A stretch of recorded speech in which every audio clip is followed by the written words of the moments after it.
Esiste il problema che durante le visite purtroppo è una situazione molto delicata, allora hanno bisogno di regolamentare. Il personale infermieristico non può dedicarsi a questo perché già è oberato di tante incombenze e quindi hanno bisogno dell'aiuto dell'associazionismo. Buongiorno Angelo! Senti, se passo Domenico, ecco perché l'ho chiamato. Sto arrivando, dove sta? Là dietro? Ecco, sto arrivando dietro al mercato.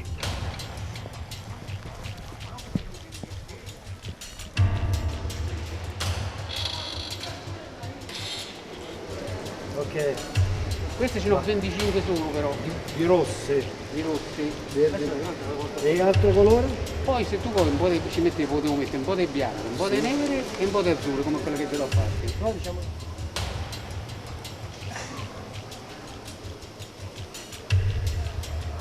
Abbiamo fornito i gilet che porti pure tu, abbiamo fornito delle magliette, abbiamo fornito dei calamite per le macchine, abbiamo allestito un furgone che va in giro a distribuire cibi alla gente.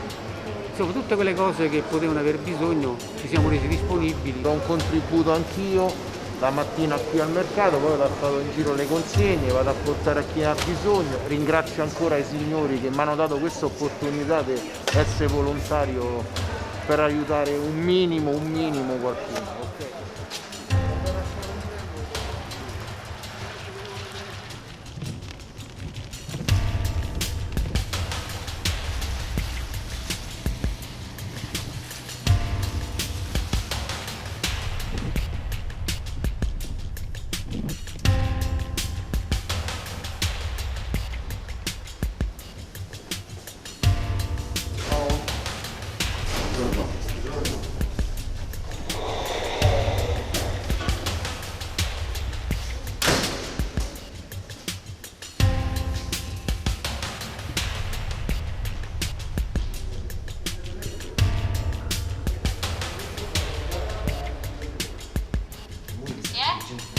Salve, Zappalà, protezione civile, dobbiamo parlare con il Dottor Veltri. Dottor Veltri, sì. Sì, sto qui fuori una volta. Grazie. Allora, il portiere è strutturato in maniera tale che l'accesso principale al padiglione è rappresentato da questa via di accesso.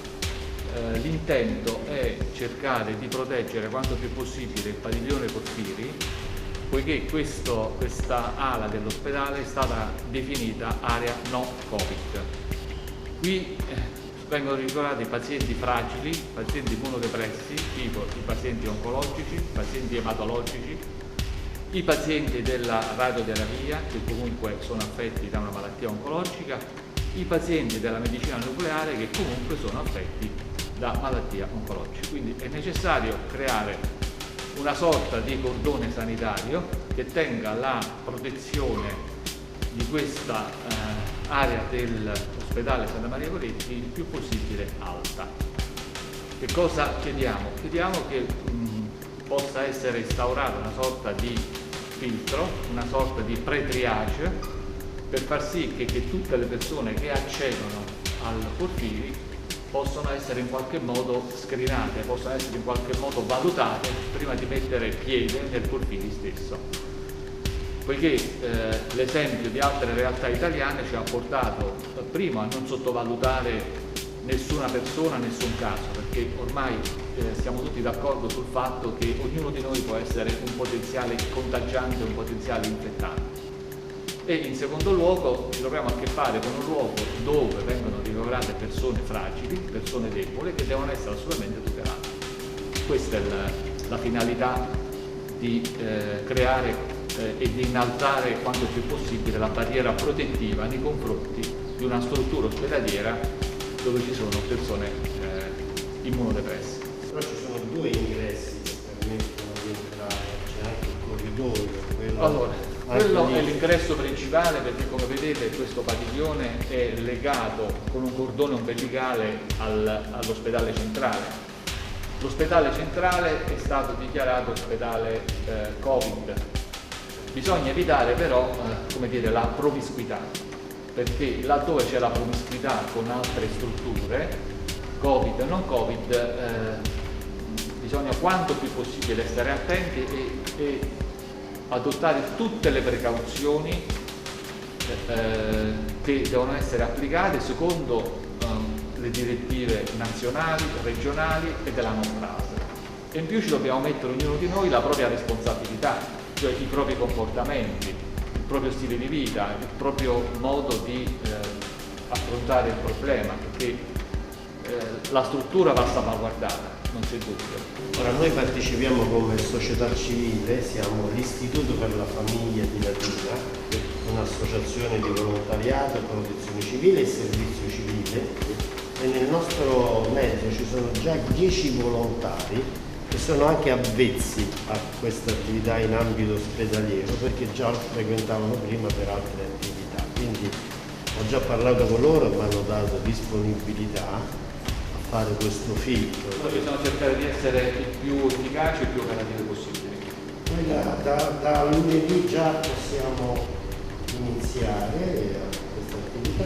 Un visitatore che ha un parente o un familiare ricoverato qui, all'ingresso del Porfiri, dove siete entrati voi pochi minuti fa, facciamo riempire questa scheda con l'identificazione del paziente, nome, cognome, data di nascita, indirizzo, telefono, in visita per il paziente, in modo che sappiamo a chi va a vedere, a chi va a visitare, dichiara di non essere sottoposto alla quarantena, dichiara di non essere risultato positivo al virus Covid-19, così come previsto dal DPCM dell'8 marzo, dichiara di non essere affetto da sintomatologia respiratoria, cioè che non ha la febbre, la tosse, il raffreddore, l'affanno, il catarro.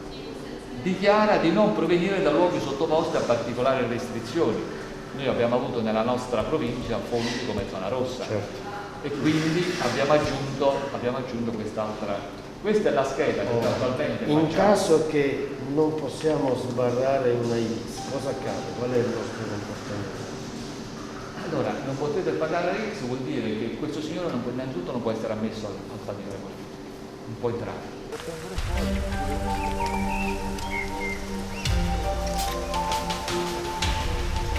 Che è successo? Paolo, buongiorno. Claudio, ascolta un attimo, io sono con Angelo che siamo venuti a caricare la verdura al mercato generale. Sì. Allora, però ci hanno detto, stavano facendo problemi per entrare, e a quanto pare c'è qualcun altro che viene pure qua, non si sa chi è. No, loro non si... Dici, guarda che siamo gli stessi, Istituto per la Famiglia.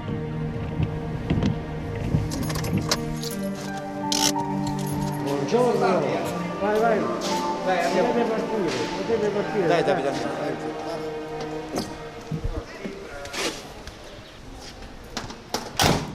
Sono algerino 28, quasi 29 anni, 30 anni qua a Latina. Dal 3 marzo sono disponibile col furgone. Fino ce la faccio, siamo uno aiuta l'altro, volontariato, trasportatori, tutto faccio. Disponibile 24 ore. Con la macchina e col furgone. Adesso andiamo a prendere a Gretti a Migliaia 46 vicino Sabaudia.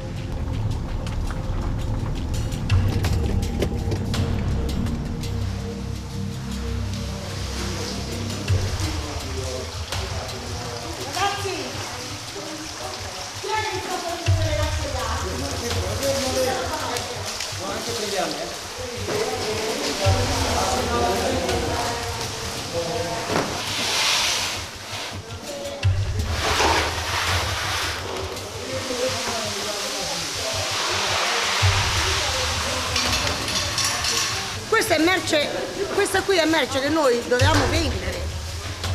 Ecco perché si dice donare, non perché lo dovevamo buttare. È sempre meglio donare che buttare, no, questa è la merce proprio che noi l'avremmo venduta. Sì, sempre lì. Tutto qua a posto. Va bene, ciao ciao. Adesso andiamo anche al mercato da frutta, carichiamo ancora la roba, hanno chiamato per caricare, va bene? Andiamo, dai. Sì, scusa, quale parte del mercato? Avanti o indietro? Perfetto, dimmi. Va bene, chiama allora, adesso vado da 15 minuti, ciao. Perfetto, presidente, ciao. Adesso carichiamo un po' di fave, un po' di mele, un po' di patate, tutto che danno, a noi non ci sono problemi. Qualsiasi cosa danno, carichiamo il furgone e portiamo alle gente povere.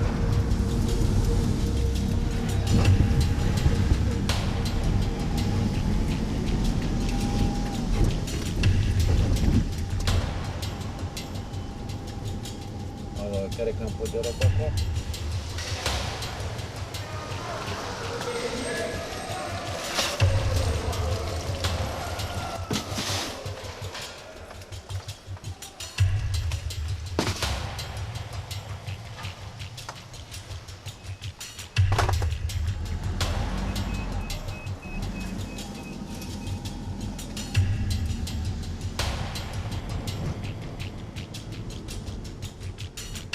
Adesso andiamo là al deposito dove mettiamo tutta la roba, frutta, verdura, agretti, il zucchine che hanno regalato, e alle 3:30 andiamo a tutti i capogruppo per distribuire alle famiglie.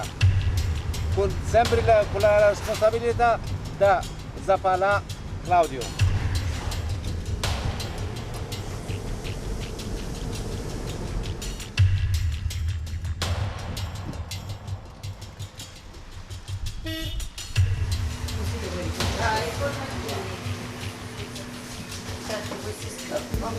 Io ho messo a disposizione il locale, visto che la situazione è quella che è, quindi lasciare tutto questo locale vuoto, almeno così diamo una mano a chi ne ha bisogno veramente.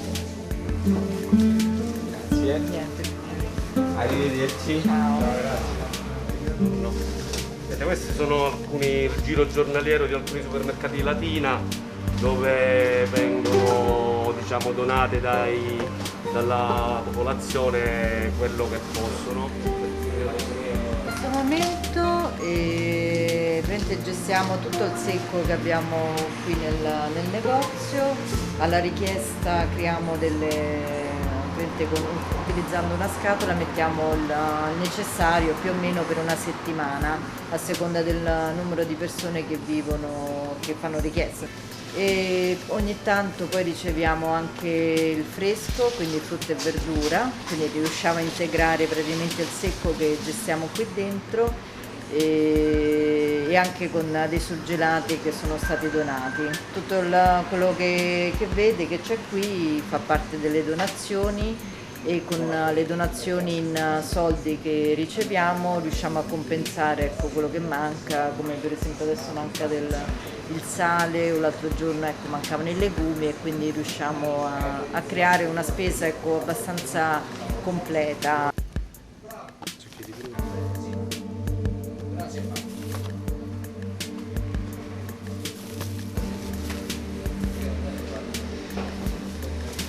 Ok, questo è un pacco tipico per 3 persone, 2 adulti, 2 genitori e più un figlio, una bimba in questo caso.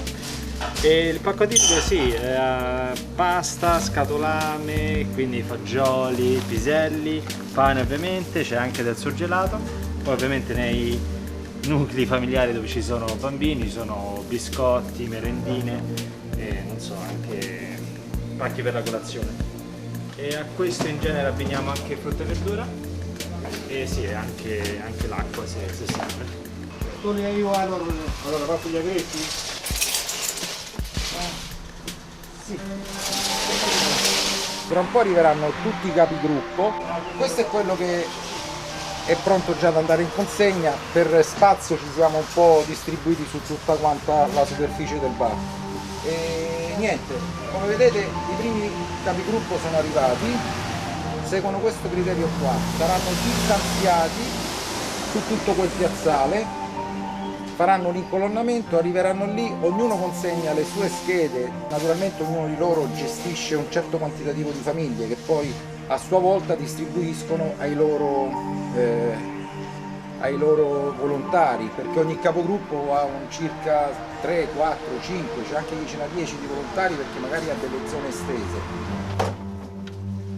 L'associazione Alessia e i suoi angeli, e abbiamo creato insieme all'Istituto per la Famiglia una collaborazione attiva per lo stesso intento, cioè quello di sostenere le famiglie bisognose. Da lì abbiamo creato il nostro logo che unisce le due realtà, che si chiama appunto Latina #Cibiamo. Da qui abbiamo messo le stesse risorse, perché anziché farlo in modo individuale all'interno dell'associazione abbiamo pensato di unire le nostre forze, le nostre risorse, i nostri volontari e fare una mappatura più puntuale, una distribuzione più capillare verso le famiglie bisognose. Quindi da quando noi ci siamo uniti abbiamo raggiunto ottimi risultati, mettendo in campo ognuno i propri contatti e le proprie disponibilità a tenere un ritmo che ci permette di gestire circa 400 famiglie fino ad oggi. Noi attualmente siamo più radicati nella città di Latina, quindi andiamo dai borghi fino al centro della città. Abbiamo divisi per aree, abbiamo creato proprio un percorso tra l'associazione IPF e la nostra che ci permette di dividere le zone in modo tale che i volontari nel momento in cui arrivano delle richieste specifiche possono assumersi anche quell'onere di andare nella loro zona, di accrescere delle famiglie.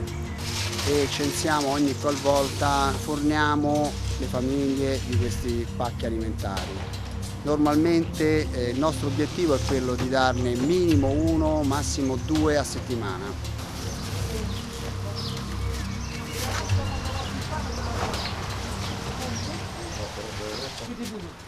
Io conosco le famiglie dove ho lavorato, no? Via Don Luigi Sturzo, via Sezze, via Vincenzo Rossetti, vicino all'ospedale, anche fuori Latina ho portato delle persone bisognose. Chi conosco praticamente parenti, no? Tra loro si sentono e loro mi chiamano e io le consegno le cose, come è giusto che sia. Io ho ricevuto una richiesta d'aiuto da una mamma di Latina che ha sua figlia che è bloccata a Torino e insieme ad altre 2 ragazze, queste ragazze che sono molto giovani, lavoravano a Torino ma hanno perso il lavoro e praticamente sono rimaste bloccate lì e non riescono a venire giù e hanno bisogno di aiuto. Tu da Milano devi trovare qualcuno su Torino che fa questa opera. Io ti manderò l'indirizzo, il telefono. Allora tu mandami tutto che io provo a interpellare un pastore. Aiuto vuol dire alimenti oppure che tipo di aiuto? Guarda, adesso l'aiuto è gli alimenti. Ok. Poi sono 3 ragazze giovani, solo in una città che non conoscono. Poi se hanno altre esigenze ascoltate, vediamo che cosa possiamo fare, ok? Grazie, grazie. Milano è forte, collabora pure su Torino, grazie. Ciao, ciao Pace, grazie.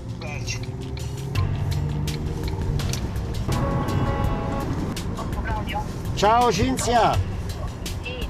Ti volevo dire che questa sera passo a portare frutta e verdura. Ah, va bene. Ci sono tante cose buone, sostanziose, che fanno bene all'alimentazione, anziani, bambini, disabili, quindi per tutto il tuo gruppo. Prepara le cassette vuote che io ti do quelle piene. Bene. Ok, ti saluto, ciao. Va bene, ciao.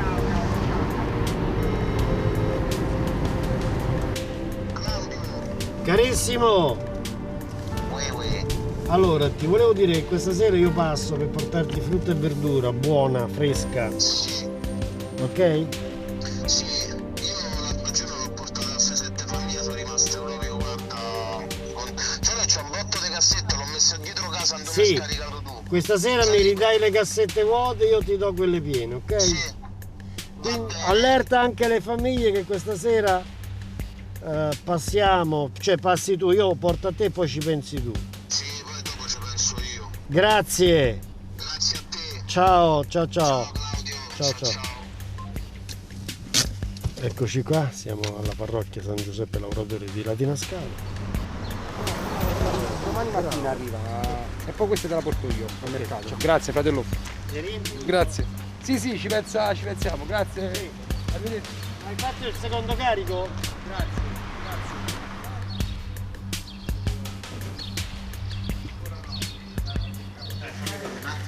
Allora, ognuno rimane qua.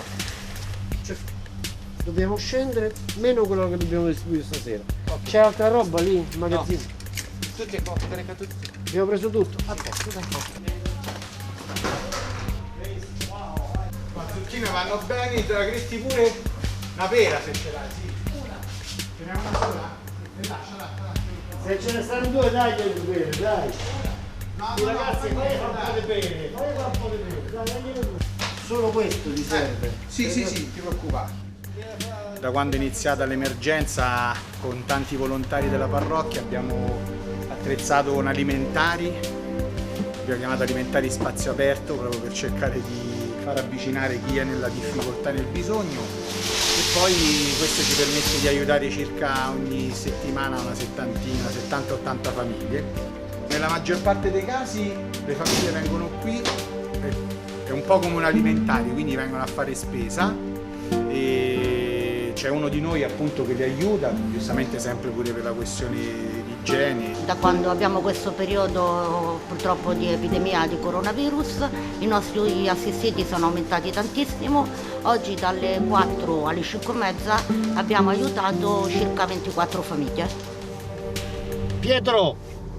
Ciao Bra! Ti volevo avvisare che questa sera passiamo frutta e verdura. Ah ok, penso che ora? A tutte le ore, dalle 9, 9:30 alle 10, insomma fatti trovare pronto. Ah ok, perfetto. Va bene? Va bene. Ti saluto, ciao.